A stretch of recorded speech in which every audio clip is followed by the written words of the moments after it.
What's going on? Praying for her. I just started sobbing. This is so surreal. Oh my gosh.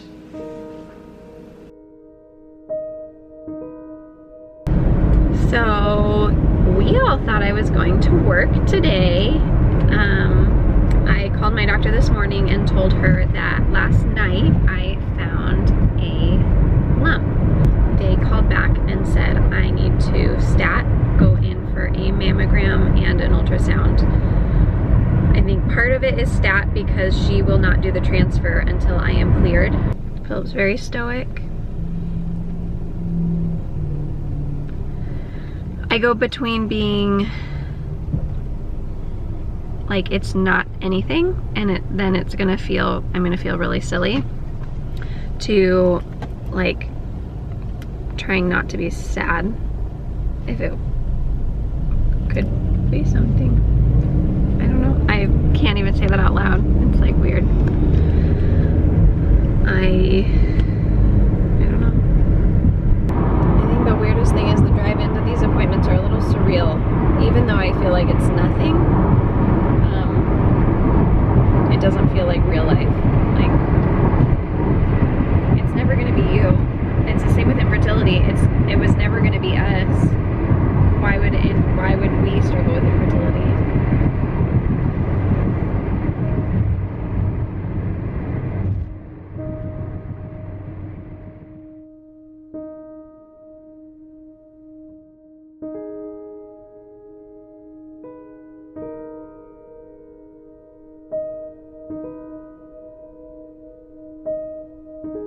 We're waiting here in the doctor's office.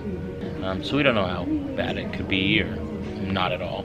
But the implications are pretty big for IVF coming up in the next week. So right now we're just taking precautions, and that's why we're here, to get this done.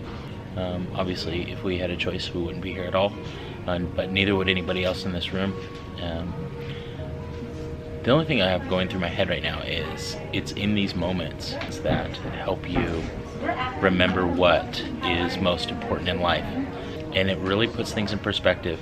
When health is a concern, it really allows you to focus on the things around you and to remove yourself from the simplicity or the complexity of the things in your life, and to begin to truly focus on the things that matter, like your family and your friends and people first, and then spirituality, obviously is next.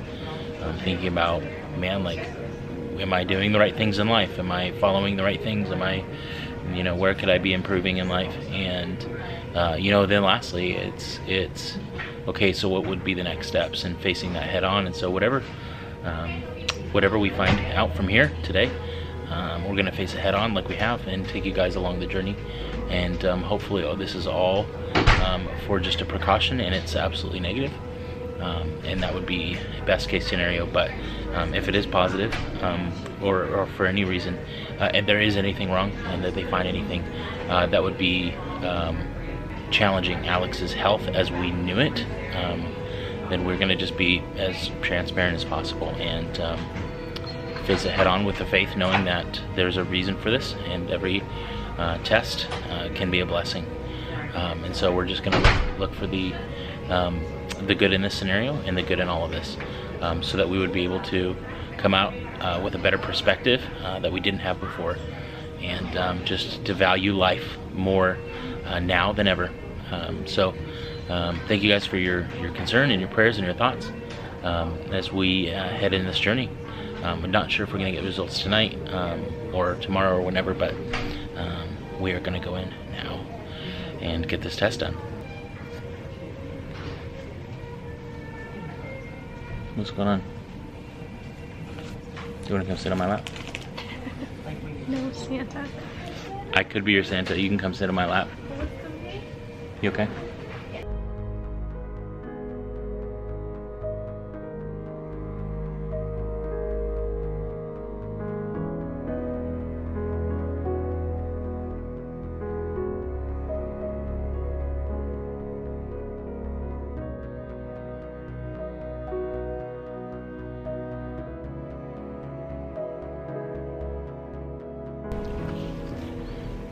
Okay, so update.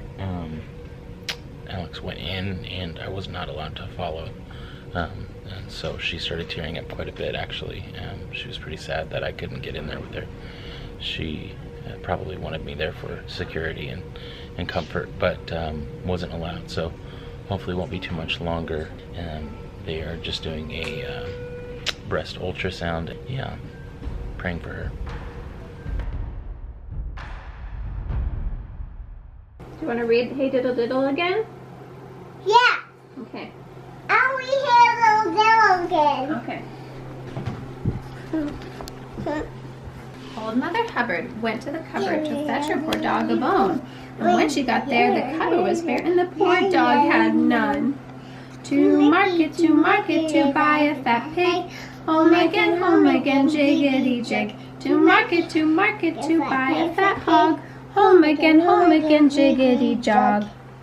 All around the mulberry bush, the monkey chased the weasel. The monkey thought it was all in good fun. Pop goes the weasel. Down at the station, early in the morning, see the little potterbillies all in a row. See the engine driver pull his little lever. Puff, peep, peep, off we go. Jack Sprat could eat no fat, his wife could eat no lean. And so between the two of them, they licked the platter clean. Peter Pepper picked a peck of pickled peppers. A peck of pickled peppers. Pick pepper pig. What's like a pepper? Peep piper eat. Good job! 3 little kittens, they lost their mittens and they began to cry. Oh, mother dear, we sadly fear that we have lost our mittens. What? You lost your mittens, you naughty kittens, and you shall have no pie. Meow, meow, meow. You shall have no pie. The 3 little kittens, they found their mitten and they began to sing. Oh, mother dear, see here, that we have found our mittens. What? You found your mittens, silly kittens. Then you shall have some pie. Meow, meow, meow. Oh, let's all have some pie. Mommy, there's a pie. There is a pie. Peas porridge hot, peas porridge cold. Peas porridge in the pot, 9 days old. Some like it hot, some like it cold. Some like it in the pot, 9 days old. Do you know? No. Do you know the female? Do you know the female? Wing, go away, come in another day. Johnny wants to play. Away, go away. No, Okay. no, don't sing. I'm listening. No. I'm listening. Joey playing ping, okay? Just get us amazing guy. When boys out to play, try to put you in away. Okay. No. Close. No, let me read. Okay. And then the next page. Well, today was very different. I'm pretty confident and certain that it's nothing, that everything's going to be totally normal and fine. But it was more of just like an eye-opening experience. And I want to say it brings me to encouragement of the day. Are you living life to the fullest? Are you doing what you want to be doing? Are you appreciating your family the way you want to be remembered, and are you appreciating them the way you want to be appreciating them? I loved on my girls extra hard tonight. So when I went in I just had an ultrasound done. I was going to get an ultrasound done, and if they needed to, they would have done a mammogram also. They were able to do the ultrasound and be able to see what they needed to see, so they didn't have to do the mammogram. And tomorrow I'm going in for a biopsy. And the way that everything looks on ultrasound, it's very unlikely that it would be anything. I think she said 98% chance this is normal. It's just a normal little node, but I have like 3 of them, which makes it even less of a chance that it would be anything like cancer. or anything like that. But because I'm on such intense drugs for IVF, even that small percentage, let's say it was cancer, those kind of hormone medications can make the cancer very aggressive. So they just want to be 100% sure instead of 98% sure. She said in a normal case that you weren't on hormones the way that you are for fertility treatments. She said, I would just tell you to come back in 6 months, and if it got bigger, then we would do a biopsy. But because of the route that we are on, she said it would be best to do a biopsy. So we're going to, and it's going to be fine. It's going to be okay. It's a little overwhelming in the sense that this is like the week leading up to the transfer. It's kind of a lot. A little insight into my experience going in. I walked in, I'm like, you guys know, you guys have been around for a while, and for those of you who are new, I'm letting you know, I'm not super emotional. I'm very logical, kind of that nursing mentality, kind of type A, like just I've got my plan and I'm just logical, and I don't get emotional and upset very easily. So I was like that most of the day, and I was saying, I'm gonna feel so silly, this is nothing. It's not that big of a deal. They're not even gonna find anything, and I'm just gonna feel silly. And then I would switch to feeling kind of emotional and trying to not cry. When they told me that Phillip couldn't come back with me, I started tearing up a little bit, and I walked back, and the poor tech I was trying to hold it together to make it as though I wasn't crying, but she could tell. I mean, I was teary-eyed. And when I changed, the experience of undressing from the top up and putting on a robe in this dressing room that they have for you, anyone who has done that and done it not routinely, like done it because you want to check to see if there's anything there, I just started sobbing. I opened the locker and put my clothes in and put this robe on, and I just felt, this is so surreal. And I think it hit me even harder. I think it hit me even harder because one of my friends, she is 26 years old, got diagnosed with cancer, and she just had surgery this week, and she had a 6-month-old at home. Oh my gosh. It just has been such an eye-opener for all of our friends and family that know them and know their family, that if cancer could happen to her, it could happen to anybody. And I know that I'm fine. I really do. In my heart of hearts, if something came back abnormal, I would be so surprised and so shocked. I feel okay. I think it's just more taking the time to be extra appreciative about our life, being thankful for what we have. We don't always have the perfect life. None of us do. But we all have good aspects. Even if we only have, even the darkest seasons, there is a glimmer of something positive in our life. And I just feel like going through, I would say maybe like a mini scare. It's not even a scare, but just like this experience just opened my eyes to, Alex, like, slow down. Are you appreciating everything? And I am. And that's the cool part, is I feel like I do. The fact that we went through infertility and it wasn't easy growing our family. Like, I am so thankful every single day for my girls. But it's making me stop and want to think and be even more thankful and be even more appreciative of what I have.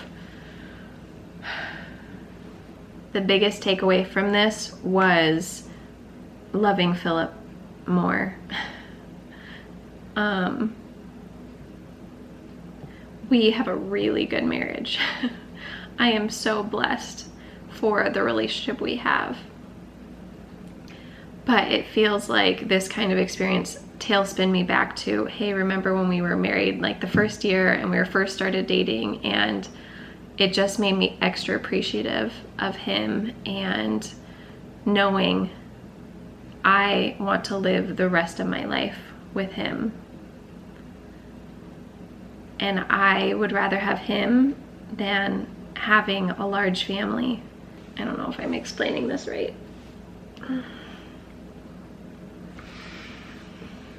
I chose my husband first. And when you're going through infertility, it's very easy to lose sight of that. And 70% of marriages that face infertility for more than 2 years end in divorce. And today is such a reminder and encouragement. You picked your spouse first. And I know it's hard when you are in the pain of infertility, but even when Phillip and I were in the midst of infertility, we said we would rather not have kids and have each other. And I hope that you can take time and remember that when you said I do on the altar, that that's who you picked, for better, for worse, for sickness and in health. And infertility is a sickness. It is an illness. It's a disease that we are trying to overcome. But sometimes we can't. But we still picked our spouse first.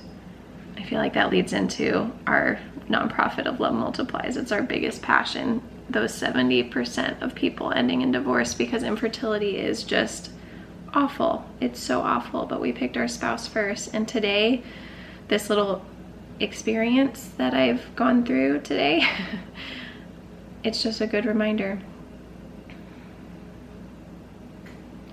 Sorry, today's vlog is extra long, you guys. Thank you guys for sticking it out. For those who've watched all the way to the end, if you watched all the way to the end, I want you to say, So if you made it all the way to the end, I want you to put in the comments below Christmas tree, because I am so stinking excited for Christmas time. I just love this time of year. But thank you guys so much again for watching. You can go ahead and hit that subscribe button so you don't miss our journey, and you can hit the notification bell because we've been posting videos kind of randomly since our life is a little bit crazy right now. But I hope you guys have a wonderful day, and we will see you guys in our next video tomorrow, me getting my biopsy. Okay, bye guys.